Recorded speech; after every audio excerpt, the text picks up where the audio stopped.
Fernanda Vallejos. ¿Qué hace, Fernanda? Buen día. Hola, Eduardo, buen día. ¿Cómo estás vos? ¿Vos cómo estás? ¿Bien? Bien, todo muy bien. Podríamos hablar de varias cosas, vistas las circunstancias. Es una agenda cargada. Sí, es un poquito cargada, pero quiero que toquemos el tema de las exportaciones de carne, del cese de las exportaciones de carne. Es un tema popu que atiende a una problemática claramente popular, sobre todo porque algo mencionaban en la nota editorial.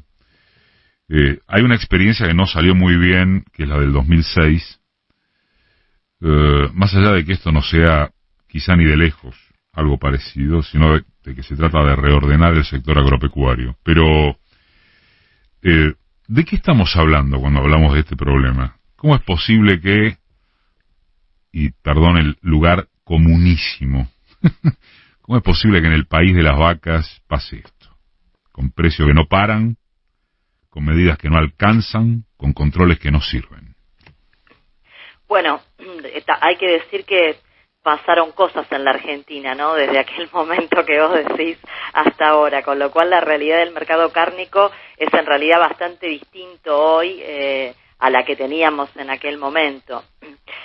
La cuestión de la suspensión temporal de las exportaciones, como bien vos decías, obviamente tiene que ver con una realidad y una preocupación lógicamente central de nuestro gobierno y en realidad yo diría que de nuestro pueblo en general, ¿no? Porque el aumento sostenido de los precios de los alimentos en general y de la carne particularmente, bueno, tiene una gravitación significativa en la inflación en general y obviamente en el poder adquisitivo, en la capacidad de compra de los hogares, de las familias, que están destinando una proporción cada vez más grande de sus ingresos justamente a comprar carne, ¿no? Pensemos que la carne es un alimento prototípico, clásico, constitutivo de la dieta argentina, obviamente, como vos decías, en el país de las vacas.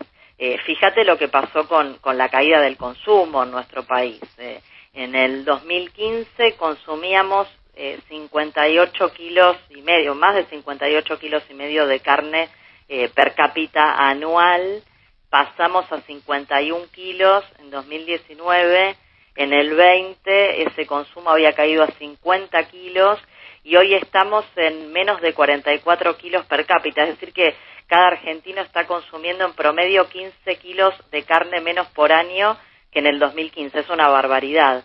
Y en el mercado de carne, como te decía, bueno, pasaron cosas y pasó Macri entre fines del 2015 y el 2019, que como sabemos, y si no lo recordamos, eliminó las retenciones. Primero, bueno, después en 2018 restableció una alícuota del 12 con un tope por dólar, que esa alícuota del 12, que es igual a la que tenemos hoy, es la mitad de la que se pagaba en 2015, cuando las retenciones eran del 23%.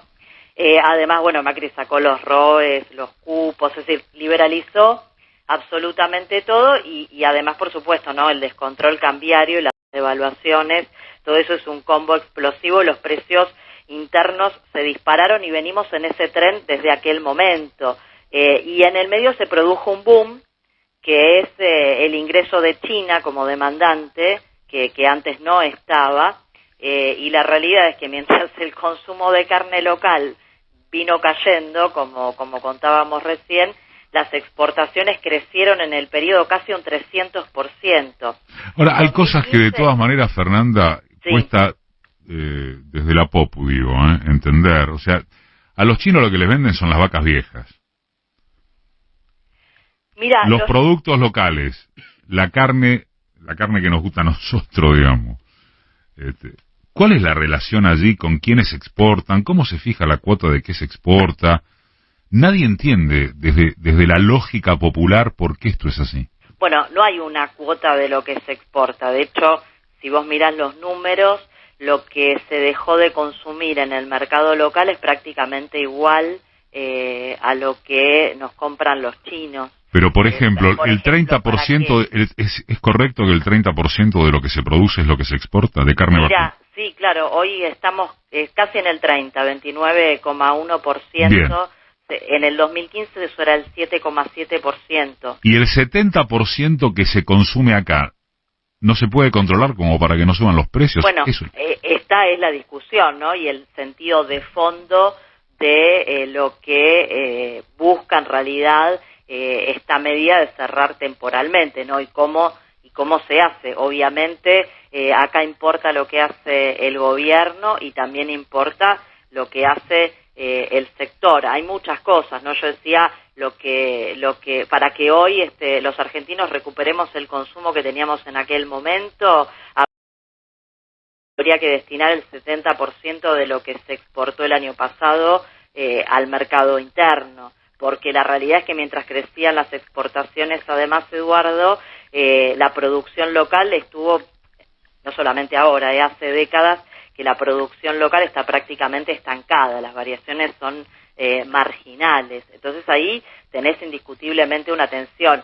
Y tenés otra cuestión que es bien objetiva, que tiene que ver con los costos de engorde del animal, donde lo que está ocurriendo con los precios internacionales de los commodities, y en este caso para lo que nos ocupa particularmente del maíz, presiona también sobre los costos obviamente de producción, y entonces tenés que además se faenan animales cada vez más chicos, esto impacta también en la productividad del sector. Bueno, toda una serie de cuestiones bien complejas, pero pensemos una cosa, por ejemplo, en el caso del maíz, en el 2015, yo decía, teníamos una tasa de retención del 23%, hoy estamos en el 12% de retenciones después de las correcciones que se hicieron en el 19 con la ley de solidaridad, pero en el 2015, cuando el maíz pagaba 23% de retenciones, el precio, con el precio internacional de ese momento y el tipo de cambio,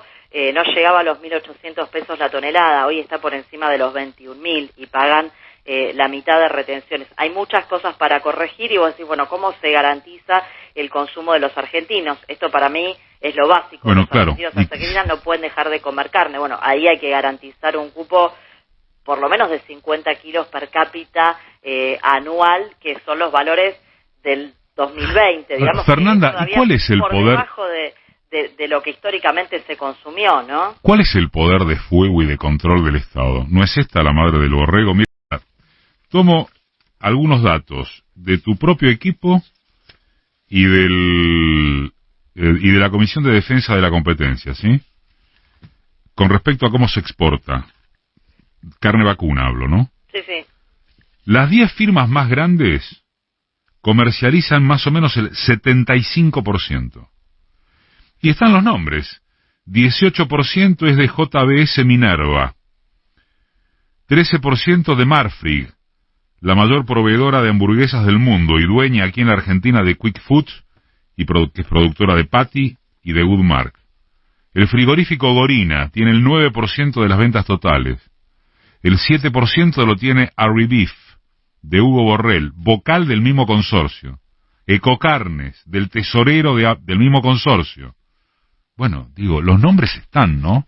Sí, como prácticamente en todos los mercados de exportación de la Argentina, sí. El nivel de concentración es pavoroso. Absolutamente.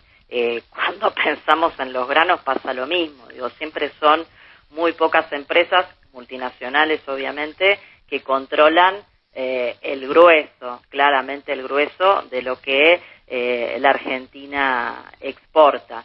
¿Y cuál es el poder de fuego del gobierno? Bueno, indiscutiblemente el Estado argentino necesita recomponer sus capacidades de control, que es algo en lo que se está trabajando, por lo que decíamos antes, ¿no? Durante los gobiernos de Néstor y de Cristina, y particularmente en los últimos de Cristina, se habían ido construyendo una serie de herramientas, de instrumentos para justamente que el Estado tenga capacidad de intervenir en las relaciones económicas y armonizar los equilibrios que indiscutiblemente existen, sobre todo cuando vemos estos datos, ¿no? Que son muy pocos jugadores con un poder obviamente muy grande, que es el que les da, bueno, la concentración de mercado y además el hecho de ser empresas multinacionales que en realidad tienen porciones muy grandes del mercado internacional, no solamente del mercado argentino, y lamentablemente todos esos instrumentos se dinamitaron durante el gobierno neoliberal de Mauricio Macri. Eso y entonces, por lo menos en el y en el corto plazo, ¿qué podés hacer? Mira, yo creo que hay, no hay mucha magia, digamos, en lo que hace a lo que hoy nosotros necesitamos, que es esencialmente garantizar que los argentinos consuman a precios argentinos, porque obviamente los salarios nuestros están en pesos, además enormemente devaluados. Esta es la otra cara de la moneda, ¿no? Cristina dejó el salario promedio medido por el RIPTE, Ministerio de Trabajo, en $1.700, Macri lo bajó a 1.000 en el 2019 y hoy estamos en el entorno de los 800, es decir, por debajo de la mitad de lo que en promedio ganaban los argentinos en el 2015. Entonces tenés las dos caras de la moneda, esto me parece que también es importante señalarlo. Yo creo que cuando hablamos del consumo en general y particularmente de lo más sensible, que obviamente es el acceso a los alimentos, necesitamos como dos conjuntos de políticas. Una que ataque la cuestión de los precios, porque obviamente por más que mejores los ingresos, si la escalada de precios no se detiene, no se controla, todo lo que mejoran en términos nominales los ingresos te lo termina comiendo la inflación. Y por otra parte es mejorar obviamente los ingresos, los salarios, las jubilaciones, los ingresos en general de los argentinos, que no solamente han perdido poder de compra por la evolución de los precios, sino que los salarios se han venido a pique, bueno, porque justamente pasó Macri en el medio, pasó devaluaciones, pasó el desmadre cambiario, pasó que las paritarias todos los años fueron perdiendo contra la inflación y estamos en este lugar que estamos. Para desacoplar precios no hay mucha magia, digamos, el combo de instrumentos posibles sabemos cuáles son, se pueden mejorar las retenciones, hoy el margen, en el caso del maíz es bastante acotado, hay 3 puntos de acuerdo con el margen legal que se pueden mejorar las retenciones. Habría probablemente, este es mi criterio, que tener una nueva ley más acorde a la realidad de los precios internacionales que hoy tenemos para que el Estado tenga más flexibilidad a la hora de administrar ese instrumento de desacople de precios que son las retenciones. En el caso de la carne, con retenciones tenemos un margen un poco más grande porque estamos en 9 y puede llegar a 15, o sea, hay 6 puntos que se podrían ampliar. Están los cupos, que son también un instrumento efectivo en muchas circunstancias para administrar situaciones como las que estamos viviendo y varias combinaciones posibles, incluyendo mecanismos compensadores y otras herramientas que se usan en otros países, como por ejemplo los subsidios, ¿no? Y todo eso se puede combinar en su justa medida y armoniosamente, según obviamente el mejor criterio de quienes tienen responsabilidades a la hora de diseñar y administrar la política